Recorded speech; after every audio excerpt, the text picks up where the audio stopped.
Dhammacakkappavattana Sutta yang berkenaan dengan pemutaran roda Dhamma yang pertama oleh Sang Buddha yang terkenal dengan Asarha Puja di bulan Juli. Ya, jadi sekarang kita akan membahas bagaimana riwayat ceritanya Sang Buddha membawakan Dhamma tentang Dhammacakkappavattana Sutta.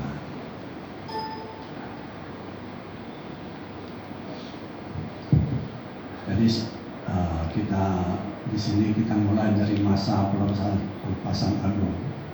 Sebenarnya sih harusnya mulai dari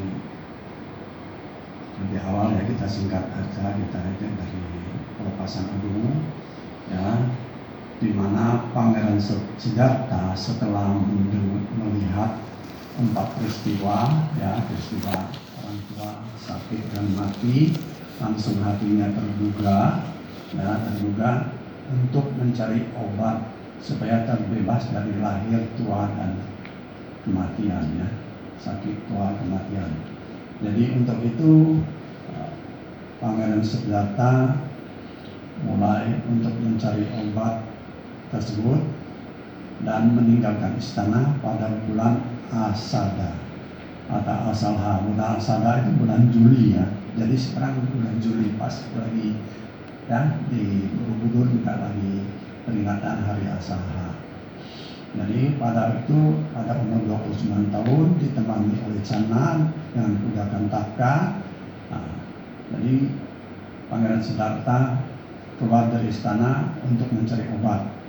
Ya, tapi di situ Dewa Mara membujuk. Sebentar lagi Pangeran, 7 hari lagi Anda akan menjadi raja. Tapi bagi Pangeran Siddhartha itu bukan sesuatu yang dicita-citakan. Akhirnya Pangeran Siddhartha tetap pergi mencari obat tua, lahir, sakit, dan matinya, kematian.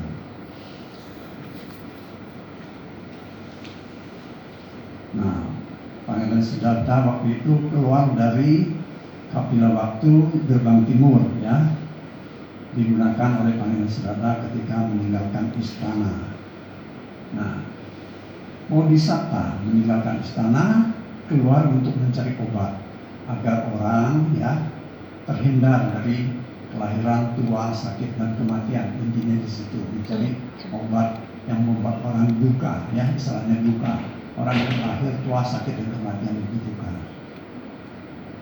Nah, akhirnya Pangeran Siddhartha pergi ke hutan, memotong rambutnya di tepi sungai Anoma. Rambutnya disebarkan ke udara dan dirasakan membawanya ke Cetya Curamani di surga Kalabingsa. Jadi sampai sekarang rambutnya Pangeran Siddhartha masih disimpan oleh Dewa Saka di Curamani Cetya di surga Kalabingsa. Ya. Nah, pada saat itu Brahma Gadikara mempersembahkan 8 perlengkapan kepada Pangeran Siddhartha yang mau jadi pertapa. Sanggati, Uttara Sangga ya, Atara Wasaka, terus bata mangkok untuk bata, ikat pinggang, pisau cukur, jarum dan benang, saringan air. Itulah keperluan seorang pertapa. Jadi keperluan seorang pertapa disediakan oleh Brahma Gadikara ya. Pakaian bekas Pangeran Siddhartha di situ berganti pakaian dibawa oleh Brahma Gadikara ke alam Brahma Akanita. Di sana disimpan di Cetya Dusa di alam Brahma. Ya, Brahma Gadikara ini adalah seorang sahabat Bodhisatta ketika terakhir sebagai Jotipala pada masa kehidupan Buddha Kassapa.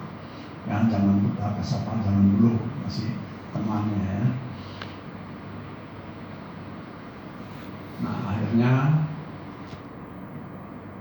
Pangeran Siddhartha pergi bertapa dengan pakaian pertapaan yang telah dilengkapi oleh Brahma Gadikara tadi, dan berguru, mencari guru. Ya, yang mencari guru ini Pertapa Gotama ya, bukan Buddha Gotama ya. Posisinya masih sebagai Pertapa Gotama, berguru kepada para Rakalama yang menguasai jana 3. Selanjutnya berguru lagi dengan kepada Udaka Ramaputa yang menguasai arupa jana 4. Tetapi apa? Hasilnya Pangeran Siddhartha tidak menemukan apa yang dicari dari kedua gurunya ini. Jadi di sini Pangeran Siddhartha Pertapa Gotama tidak menemukan obat untuk terbebas dari kelahiran, sakit dan kematian. Jadi akhirnya Pertapa Gotama mencari jalan keluar sendiri. Nah, Pertapa Gotama pergi menyiksa diri di hutan Urewela bersama dengan 5 pertapa yang menemaninya.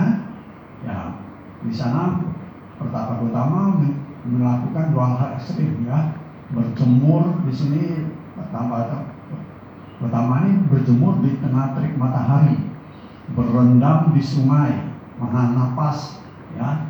Makan saking lamanya begitu makan hanya sedikit-sedikit, akhirnya menjadi satu butir, satu mendok, satu butir nasi. Akhirnya badan Pertapa Gotama ini menjadi rusak karena lemah, karena kurang gizi, ya. Jadi terlalu diet, jadi terlalu ekstrim untuk menyiksa tubuhnya, ya. Nah, di sini kita lihat tempat lokasi Pertapa Gotama menyiksa diri ada di Bukit Dongkasiri, Bukit Dugesiri, ya bahasa ini, ya. Nah, di sini Pertapa Gotama menyiksa diri. Nah, ini putih kecilnya, ya, Gua Mahakala di Bukit Dongkasiri, tempat pertama Gotama menyiksa diri. Karena terlalu ekstrim, akhirnya tubuhnya rusak, kurus, ya, kurus lemah, gitu, ya. Akhirnya, nah kalau kita lihat kalau kita pernah pergi ke dia, di dalam gua itu ada rupa Buddha Gautama, ya, Pertapa Gotama dengan tubuhnya sudah banyak kelihatan, tulang-tulang rusuknya bisa kelihatan, ya. Jadi tulang-tulang badannya kelihatan, ya, saking kurusnya, ya. Ini ada di Dongkasiri, ada di Gua Mahakala. Nah, karena menyiksa diri yang secara berlebihan ini, akhirnya Pertapa Gotama gagal. Gagal maksudnya di sini karena fisiknya rusak, akhirnya dia jatuh pingsan waktu sedang berjalan. Nah, akhirnya bertemu dengan seorang pemuda bernama Nanda, pengembala kambing, menolong serta memberi susu kambing sehingga Pertapa Gotama dapat kembali ke guanya lagi. Jadi saking lemahnya, saking lemasnya, akhirnya Pertapa Gotama jatuh pingsan karena terlalu keras menyiksa diri, ya. Karena pada zaman itu Pertapa banyak melakukan hal-hal ekstrim dengan menyiksa diri, menganggap bahwa tubuh ini dengan disiksa baru bisa terbebas, ya, gitu. Tapi akhirnya gagal. Pertapa gagal. Akhirnya karena kegagalan itu Pertapa Gotama, ya, mencari jalan keluar, ya, dan mengingat di sini ada penyanyi ronggeng yang menyanyikan, jika tali kita ditarik terlalu keras, tali itu akan putus dan lagunya akan hilang. Jika tarik terlalu kendur, tidak akan mengeluarkan suara, ya.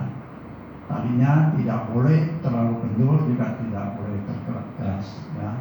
Jadi kalau bertapa namanya berusaha itu terlalu keras, akhirnya tubuhnya fisiknya lemah, akhirnya jatuh pingsan, ya. Kalau terlalu kendur juga nggak bisa mendapat kemajuan. Jadi harus sedang-sedang, ya, tidak boleh terlalu ekstrim. Nah, akhirnya Bodhisatta, ya, Pangeran Siddhartha di Pertapa Gotama di sini melakukan perenungan, teringat pernah mengembangkan dan mencapai jana pertama Anapana ketika duduk di bawah ketuduhan pohon jambu. Waktu di situ ada perayaan di sana. Pertapa ini Pangeran Siddhartha pernah memasuki jana pertama di sana, ya, dengan konsentrasi Anapanasati tersebut adalah jalan yang benar untuk menembus kemahatauan. pencapaian kemudahan, karena konsentrasi anapanasati adalah bagian dari meditasi perhatian terhadap jasmani dan dasar bagi meditasi pandangan cerah vipassana bagi semua bodhisattva. Jadi sebenarnya meditasi anapanasati ini bukan hanya sambuda pertama saja, ya, sama sambuda yang awal juga menggunakan anapanasati ini sebagai alat untuk memasuki pencerahan, ya. Jadi ini sekarang karena menyiksa diri tadi gagal, tidak berhasil, akhirnya Pertapa Gautama mengambil jalan yang lain dengan konsentrasi anapanasati, ya. Untuk dapat melakukan konsentrasi diperlukan jasmani yang sehat. Akhirnya sejak saat itu Pertapa Gautama meninggalkan cara penyiksaan diri. Tadinya penyiksaan diri secara ekstrim, sekarang meninggalkan penyiksaan diri. 5 pertapa meninggalkannya karena menganggap bahwa Pertapa Gautama telah gagal dalam usaha pencapaian pencerahan sempurna. Jadi karena tadi menyiksa diri, sekarang Pertapa Gautama sudah mulai memakan makanan yang lembut, yang halus. Para pertapa menganggap ini gagal, akhirnya mereka meninggalkannya, ya. Pertapa Gautama bertapa sendirian sampai mencapai penerangan sempurna. Nah, di sini Pertapa Gautama menerima persembahan makanan madu payasa atau bubur susu, ya, dari Putri Sujata.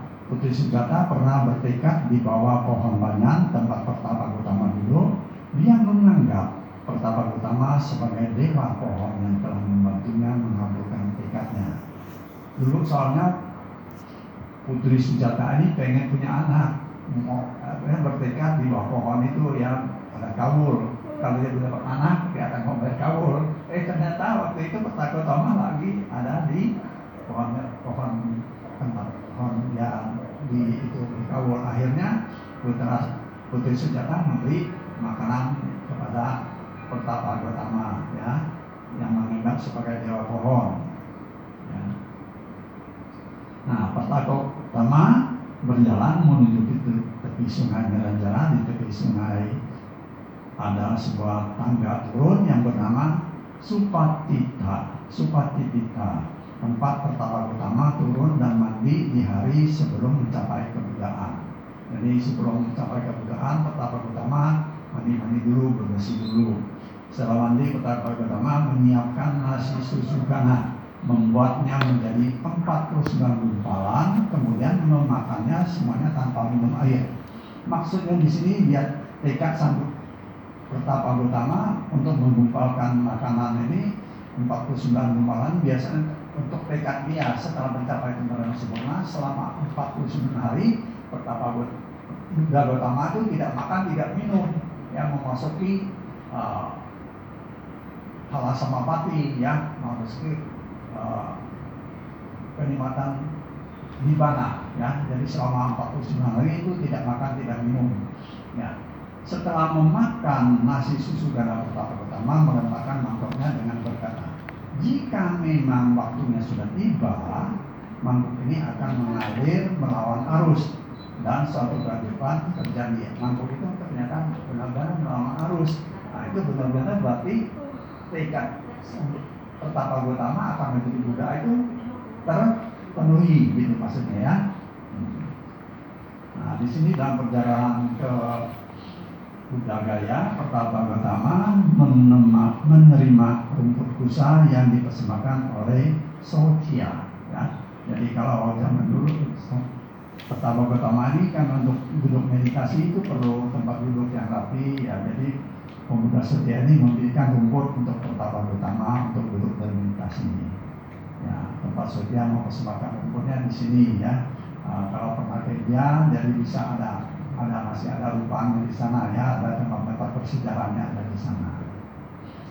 Saat itu dibangun di gate, ya, dekat Sungai Niranjara. Ya. Nah, ini Sungai Niranjaranya, ya.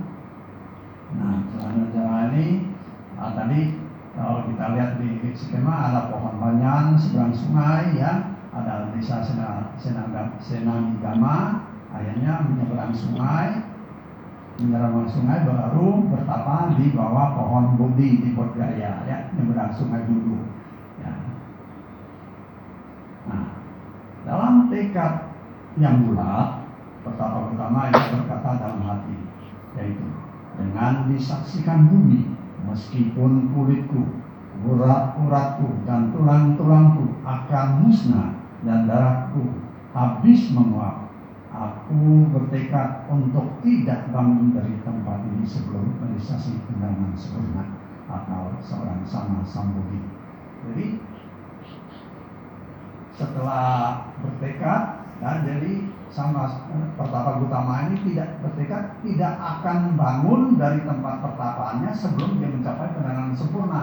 Tekadnya sangat kuat, biar urat putus, darah sampai menguap kering, tetap Pertapa Gotama ini tidak akan meninggal tempat duduknya, ya, bertekad dahulu.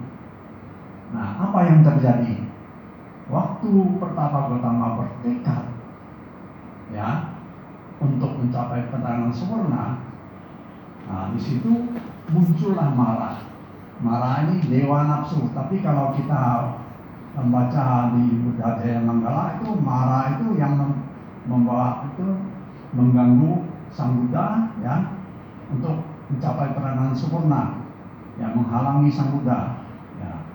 Jadi di situ Dewa Mara itu ada dengan 3 putrinya,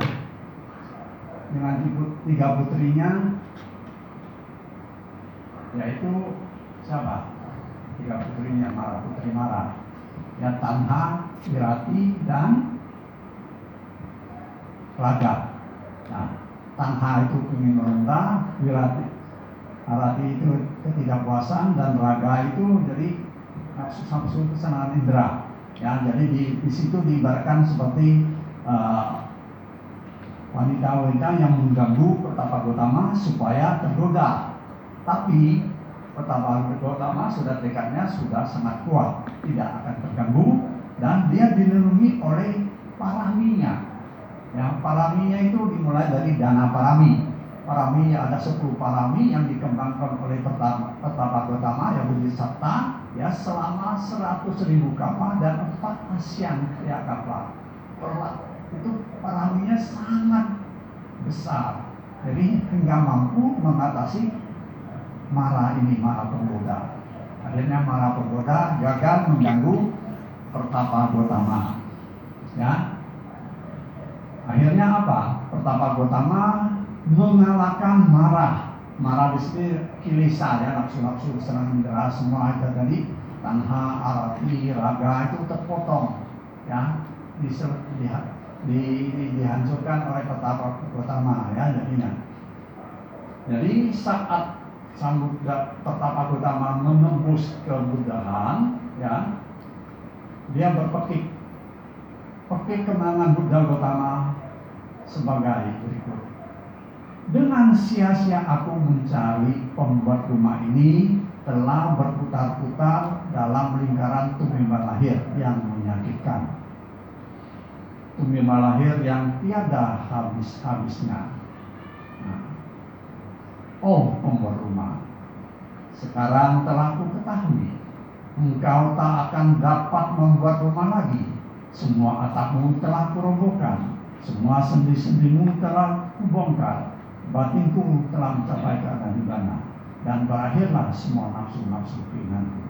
Jadi sudah berakhir nafsu-nafsu keinginan seorang Pertapa Gotama dan menjadi seorang sama Sang Buddha. Telah menghancurkan semua kilesa-kilesa kotoran batinnya. Ya, tadi perjuangan berapa lama? Tadi paraminya untuk mencari data supaya di situ mencari obat itu perlu data, perlu perjuangan. Perjuangannya selama 100.000 kappa, 4 ASEAN Kriya Kappa, 4 ASEAN Kriya. Nah, tapi mencapai penerangan sempurna hanya dalam waktu 1 malam, ya. Jadi menembus di situ Pertapa Gotama menembus Tewija, 3 pengetahuan, ya, dengan tekadnya yang kuat, dengan parami yang sempurna, akhirnya menembus Tewija. Jadi di India itu ada kisah, ada 3, 1 malam itu ada 3 jaga. Jaga pertama jam 6 sore sampai jam 10 malam. jam 10 malam sampai jam 2 pagi. Jam 2 pagi sampai jam 2 subuh mungkin ya. Nah, terus jam 2 subuh itu sampai ke jam pagi. Jadi penerangan sempurna, kalau dicari penerangan sempurna samudra itu jam 2 pagi subuh sampai jam 4 pagi, nggak ada detik-detiknya ya, susah cari detiknya. Jadi pada jaga pertama jam 6 sampai jam 10 pagi, Pertapa Gotama menembus ya. Menembus apa di sini? Menembus Pubbe Niwasa Nusatinyana. Mengetahui, memahami, ya, bisa melihat, kemampuan melihat masa-masa lampaunya yang kehidupan lampaunya yang terbatas, ya, ya kehidupan lampaunya Ratu Tunggal Langgang tadinya sia-sia aku berputar-putar dalam lingkaran tubuh lahir. Berarti Tunggal Langgang di alam tubuh lahir yang bolak-balik mencari si pembuat rumah. Nah di situ melihat sambut Pertapa Gotama melihat ternyata dulunya dia kelahirannya lampau tak terbatas, tak berkalpa-kalpa, lahir sebagai apa namanya bodhisatta. Bodhisatta itu masih bisa lahir sebagai binatang, masih bisa menjadi raja, bisa lahir dari dewa saka, terus gitu bolak-balik dia duka. Ya, kelahiran yang tak Tunggal Langgang ini yang berputar-putar dalam tubuh lahir ini sangat menyiksakan, ya, maksudnya sangat menderita, sangat menyakitkan. Itulah duka. Jadi kelahiran itu duka. Oh, Pertapa Gotama, oh duka ini ternyata Tunggal Langgang di alam tubuh lahir itu duka, melihat kehidupan dia yang lampau. Dan selanjutnya Pertapa Gotama juga bisa melihat apa? Pada jagal yang kedua, melihat jam jaga kedua itu jam 10 malam sampai jam 2 subuh tadi. Ya, itu melihat tentang Cutu Papatanyana. Ternyata makhluk-makhluk di dalam di luar dirinya, makhluk-makhluk itu dengan kekuatan kamanya itu tumbuh lahir di alam-alam kehidupan itu pontang-panting gitu ya. Jadi sesuai dengan kama masing-masing. Ya, kama masing-masing, kama buruk, jadi akhir terhadap menderita, kama baik terakhir di alam bahagia. Oh ternyata ini makhluk-makhluk lahir ini bolak-balik karena kekuatan kama yang membuat mereka menderita. Tanha, kama itu muncul karena tanha, keinginan rendah, membuat kama akhirnya bolak-balik meningkat satu alam. Karena mengetahui, ya, pada jaga ketiga, ya, jam 2 subuh sampai jam 6 pagi, Pertapa Gotama menembus Asawakkhayanyana. Nah, Asawakkhayanyana inilah yang memotong semua klesa. Karena mengetahui tadi ternyata yang membuat bolak-balik manusia itu lahir pontang-panting di dalam samsara ini karena kekuatan tadi, tanha tadi, keinginan rendah, kama-kama. Ya, bila seseorang membuat kama, pasti otomatis dia akan terakhir lagi ke sana sini kemari. Kalau kamanya baik, terakhir di alam bahagia. Kalau kamanya buruk, terakhir di alam yang menderita. Kekuatan kama yang mendorong itu bolak-balik. Ya, jadi di situ Pertapa Gotama bisa melihat. Ya, oh ini ternyata kenapa orang lahir, tua, sakit dan mati? Oh karena kamanya masing-masing. Ya, terlahir itu sangat menderita melihat kehidupan lampau ya. Pertapa Gotama melihat sampai wah dia kemudian lahir berkapa-kapa menjadi bolak-balik dengan ada di alam rendah, ada di alam sugati ya, terus begitu bolak-balik. Ya. Nah akhirnya menembus pada jaga 3 mencapai penerangan sempurna, menembus Asawakkhayanyana. Asawakkhayanyana inilah yang memotong semua kilesa. Jadi kilesanya itu jadi tanha, arati, raga itu ya, belenggu-belenggu yang mengikat dia semua putus karena kekuatan Asawakkhayanyana ini, kebijaksanaan yang terluhur yang bisa memotong semua kilesa, kekotoran-kekotoran batin. Nah, berarti pada saat itu Pertapa Gotama telah menjadi seorang sama samudra, telah menemukan obat supaya terbebas dari kelahiran, tua, sakit, dan kematian. Benar nggak? Kalau tadi maksudnya dia mencari obat, sekarang dia udah ketemu, oh Pubbe Niwasa, Cutu Papata, dan Asawakkhayanyana semua gitu. Oh, saya lahir bolak-balik di sini, saya tumbuh lahir karena ini kekuatan kama-kama tanha, ya. Orang berbuat kama pasti ada keinginan. Nah, keinginan ini membuat dia belenggu-belenggu yang mau terikat di alam samsara, akhirnya dipotong dengan kekuatan asawakayanya. Nah, kebijaksanaan yang tertinggi, maka dia terbebas. Ya, jadi telah menemukan di sana akhirnya Pertapa Gotama telah menjadi seorang Sambuddha, telah menemukan obat ya, supaya terbebas dari kelahiran, tua, sakit, dan kematian. Ya, oke. Akhirnya sekarang posisinya sudah menjadi seorang Sama Sambuddha. Tadi Pertapa Gotama mencari obat, berhasil. Kalau berhasil berarti dia sudah sembuh. Pertapa Gotama menjadi seorang Sama Sambuddha yang sembuh dari penyakit, ya, terbebas dari penyakit kelahiran, tua, sakit, dan kematian. Nah, ya, akhirnya bumi bergetar setelah pakai kemenangan tadi, bunga-bunga bermekaran, ya, menyebar kemana-mana, bau harum, ya. Pertapa Gotama menjadi Buddha Gotama pada usia 35 tahun.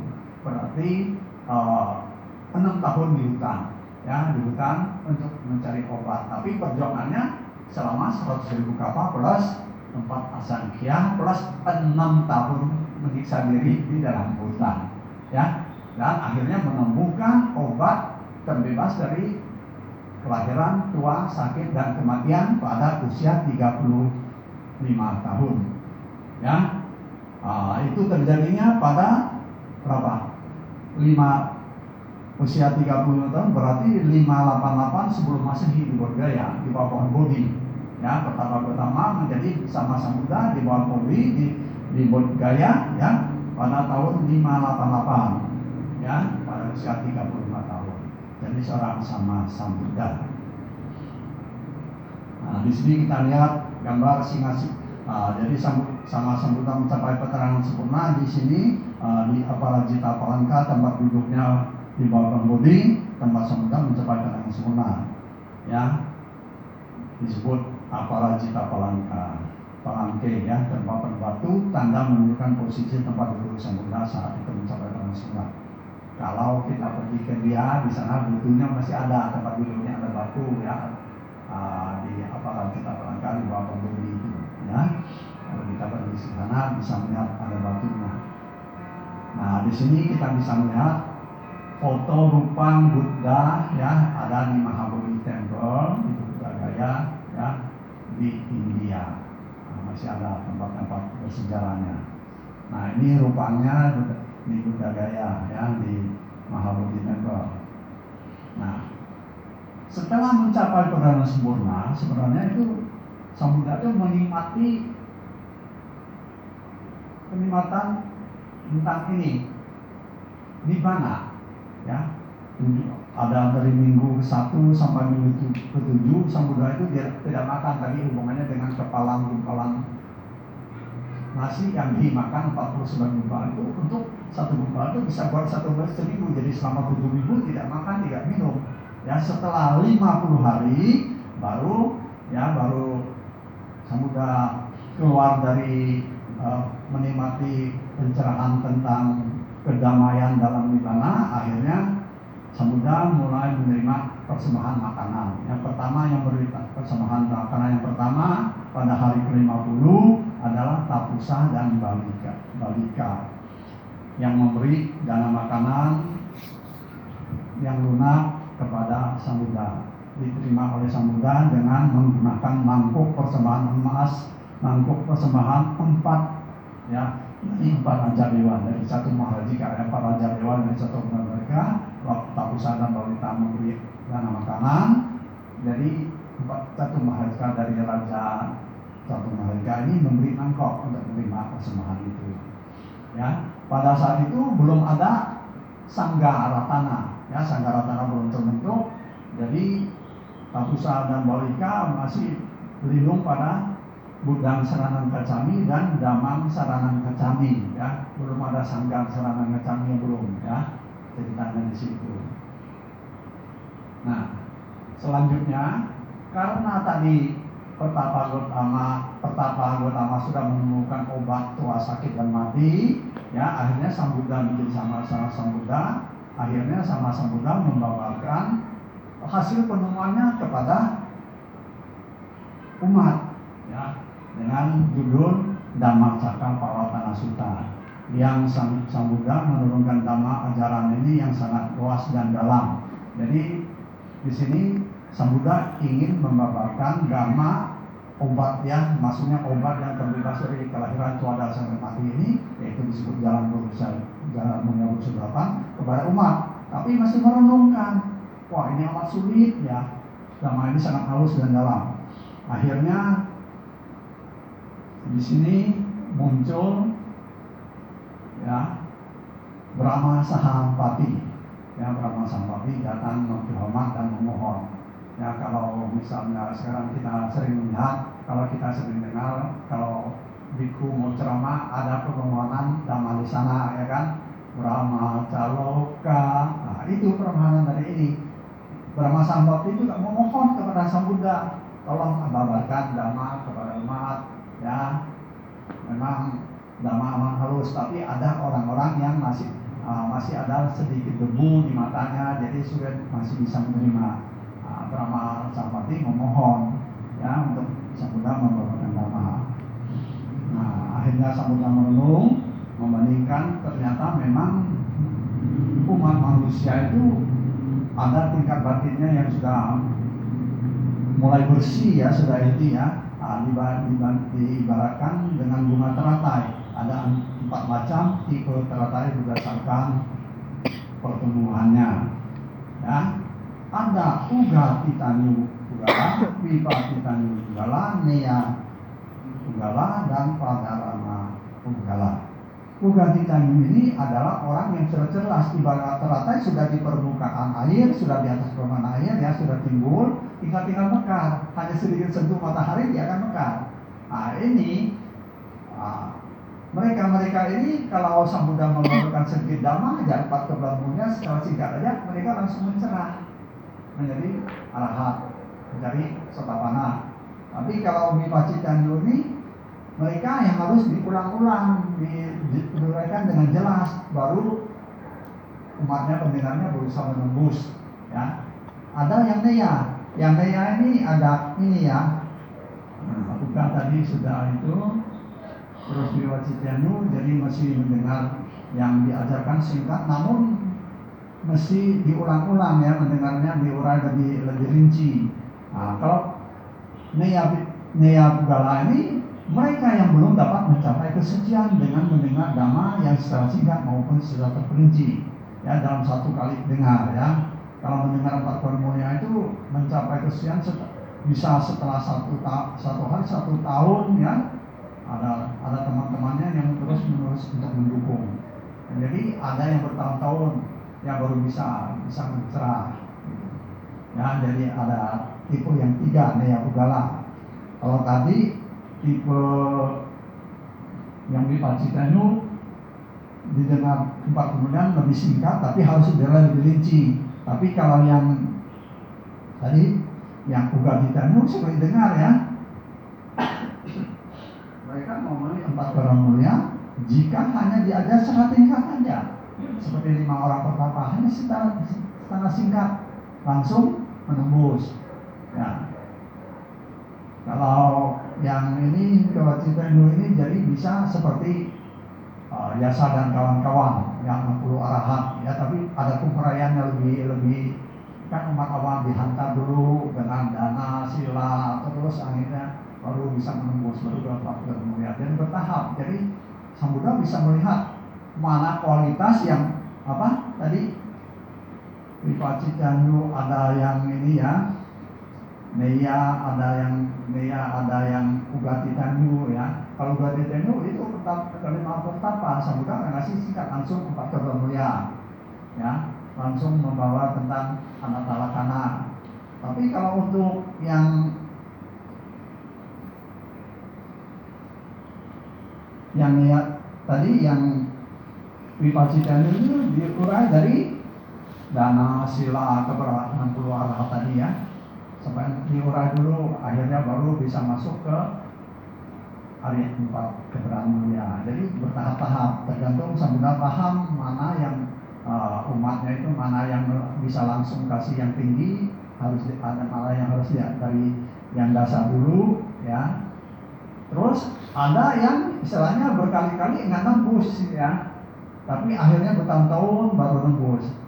Tapi ada juga yang pada para mapugala, pada para mapugala ini ya, walaupun diajarkan sangat, kita berjuang sangat keras, tapi ibarat bunga teratai di bawah air. Nah, jadi dalam satu kehidupan ini tidak mungkin muncul ke atas permukaan ya, tapi sebagai parami ya. Kalau kita pupuk parami, nanti siapa tahu permukaan dari kehidupan yang akan datang kita menjadi muncul di permukaan ya. Akhirnya Sang Buddha menetapkan hati, mengajarkan dhamma ya, dan perhatiannya tertuju kepada mantan gurunya. Mantan gurunya waktu saat menjadi masih pertapa ya, pertapa Gotama, tapi bukan sama Sang Buddha ya. Saat itu posisinya Sang Buddha menjadi pertapa Gotama dan memberi guru. Gurunya itu Aralakalama dan Dakaramaputa, tetapi sayangnya mereka sudah meninggal. Ya, akhirnya tertuju kepada temannya yang berjuang, 5 orang pertapa di Taman Usaha Sipatana.